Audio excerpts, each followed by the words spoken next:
I don't know if you probably didn't watch the New York City mayoral race last night, the debate. It was the last debate between these three guys. And I'm sorry, but it's poor New York.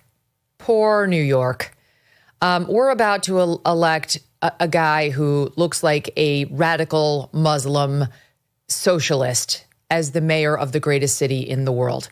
And this guy, this question of this imam, who we talked about yesterday, didn't even come up. It wasn't even a thing.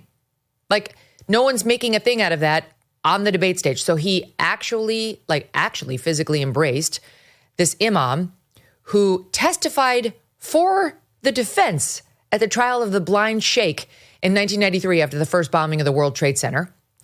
Literally was a defense witness. And Zohran Mamdani's got his arms around him, smiling in a photo, calls him just recently a pillar of the New York community. And no one seems to think this is important. Now, Andrew Cuomo did bring up this other person. He was photographed when he went to Uganda for his wedding at his palace. He wants to pretend he's working class. He's not working class. Look, here he is standing with this woman. Her name is Rebecca Kadaga. And Andrew Cuomo laid into him for this, which was a fine attack. I don't know why we didn't hear about the imam, but here's what Cuomo said about this woman. Take a picture with Rebecca Kadaga, Deputy Prime Minister of Uganda. You take a picture with your father. You're smiling. He's smiling. She's known as Rebecca Gay Killer Kadaga. Question. You're a citizen of Uganda. You took the picture. You said you didn't know who she was. It turns out you did.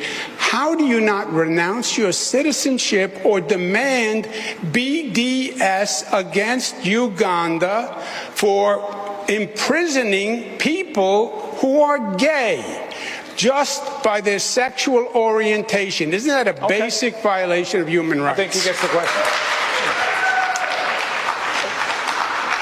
My politics is consistent, and my politics is built on a belief in human rights for all people.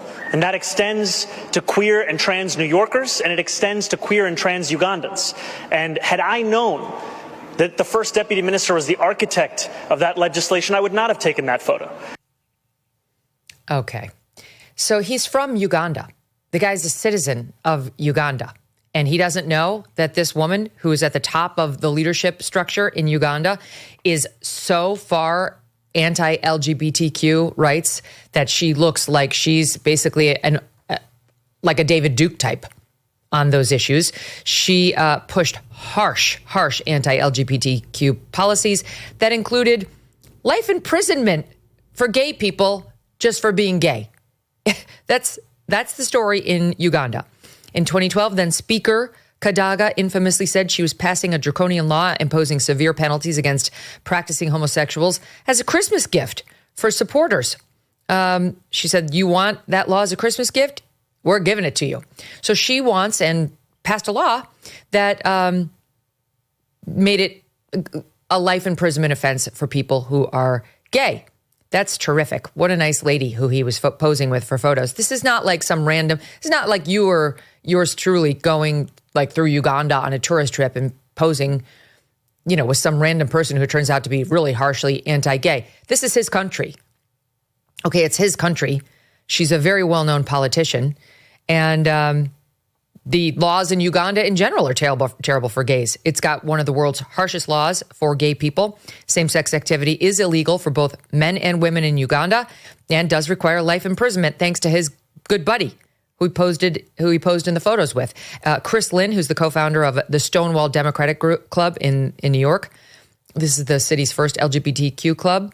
Said he's either a liar or incredibly ill-informed. Come on, no one thinks he's that ill-informed. He knew. And this imam he was with, who's like totally pro-terror, pillar of the community, he hasn't even tried to distance himself from that. He hasn't even tried to say, I didn't know about that one. He's like, yeah, pillar. Okay, that's who we're about to elect. I'm sorry. There's no choice right now. You're going to have to vote Cuomo. I'm sorry. I with all due respect to Curtis Sliwa, I can't stand Cuomo, but Curtis can't win. And we're now so tight in terms of the election, you got to get real. How are we going to elect this guy this imam-loving, this terror-loving, imam-loving Mamdani as the next mayor of New York. Curtis Sliwa, I respect. It's just he wasn't able to get it done. His numbers are too low. He's not a realistic candidate. That's the truth. So I'm sorry. It's disgusting, but I have to go with the guy who's going to like harass me and kill off grannies over the guy who wants to like potentially actively turn New York into one big mosque. I just like, okay, here is an extraordinary exchange. Poor Curtis. I mean, he's really in the thick of it and I feel for him. But he called into, we mentioned this yesterday, and I'll get to the debate in 1 second. He called into WABC, his radio station where he has a radio show, and got into it with Sid Rosenberg. We had part of it yesterday. Now we've heard more. Listen to this exchange between these two guys as they went at it. I feel like you're running against Mamdani anymore. I really don't. This hatred for Cuomo, which you've got 100 times over, like Janice Dean has enveloped you to the point where I think you're losing sight of who you're running against. I go to your page, I got to go 12 goddamn tweets before I see Mamdani's name. Let me tell you, I'm talking to WABC now. I'm hurt. I have armed security guards now protecting my life and Nancy's life. I've been bribed by the billionaires to drop out of here. If anything happens to me or anything happens to my wife because of this frenzy that I hear constantly coming from some of your colleagues here at WABC, it's on you guys and you gals. Even when the Gottis and Gambinos put a hit on me, 5 hollow point bullets, I never had armed security. The frenzy that is coming out of people's mouths. He's running a horrible campaign, Sid. Can you at least acknowledge that? No, I don't know, because I want you or him to win.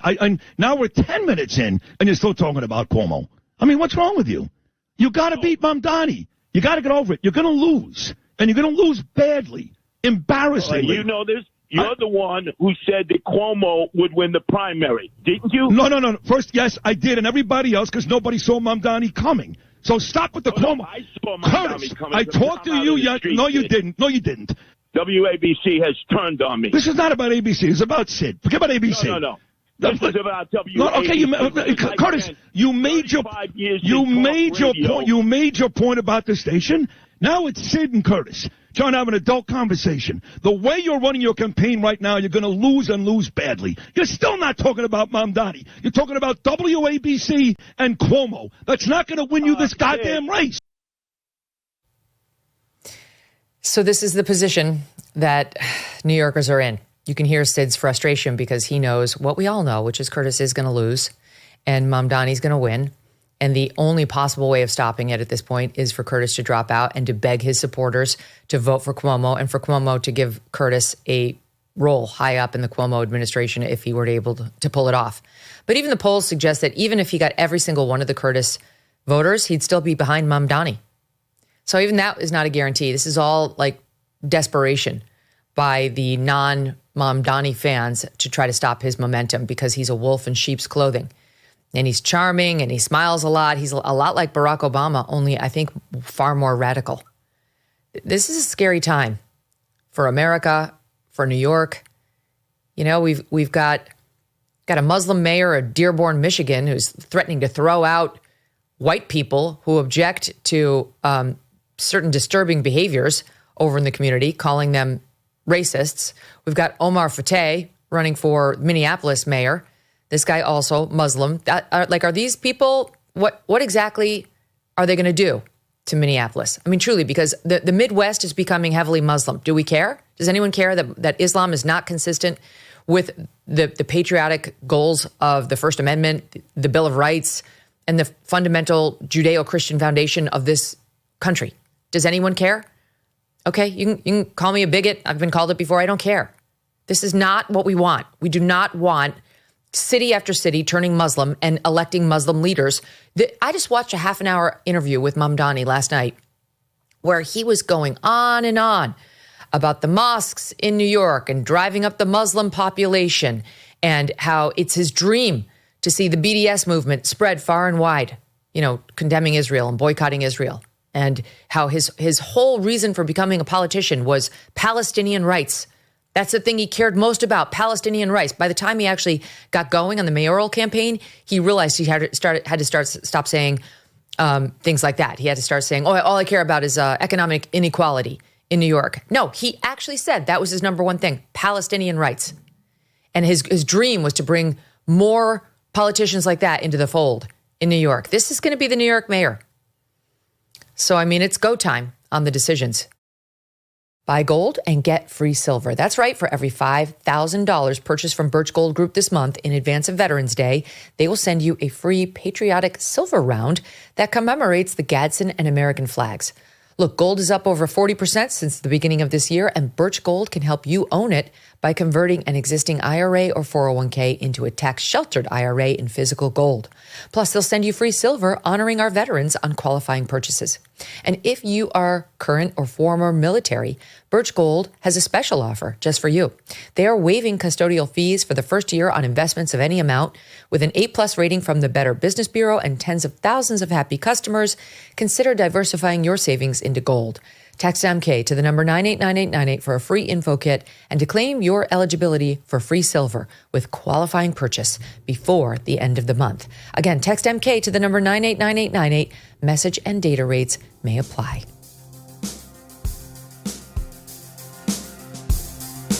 Thanks so much for watching. If you like what you just saw, hit the subscribe button for more clips and full episodes.